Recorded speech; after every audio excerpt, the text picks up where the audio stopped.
আমরা নিয়মিতই কিন্তু পরীক্ষা দিতে হয়। তো এক্সাম দেওয়া এটাকে আপনারা কিভাবে বলেন? যেমন আমি গতকালকে একটি পরীক্ষা দিয়েছিলাম। এটাকে আপনি ইংলিশে কি বলেন? এটা আপনাকে কমেন্ট করেন। I gave an exam yesterday আপনি কি এভাবে বলেন? তার মানে এটা ভুল। তো গিভ মানে দেওয়া, কিন্তু এইখানে এটা গিভ বলা যাবে না। বলতে হবে আই টোক অ্যান এক্সাম ইয়েস্টারডে। আমি গতকালকে একটি পরীক্ষা দিয়েছিলাম। তো গিভের পরিবর্তে আমরা এখানে টেক ব্যবহার করব। তার মানে যেহেতু গতকালকে এজন্য আমরা টুক ব্যবহার করেছি। তারপর টার্ন অন দ্য লাইট। অনেকে আমরা বলি যে open the light. Open the light বলা যাবে না, বলতে হবে টার্ন অন দ্য লাইট। তারপর আমরা বলি ক্লোজ দ্য লাইট। তো ক্লোজ দ্য লাইট না বলে আমরা বলবো টার্ন অফ দ্য লাইট।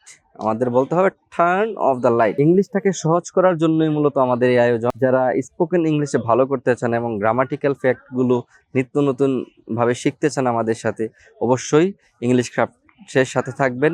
যারা ভিডিওটি ফেসবুক থেকে দেখতেছেন অবশ্যই পেজটিকে ফলো করে দিবেন, আর যারা ইউটিউব থেকে দেখছেন চ্যানেলটিকে সাবস্ক্রাইব করে দিবেন।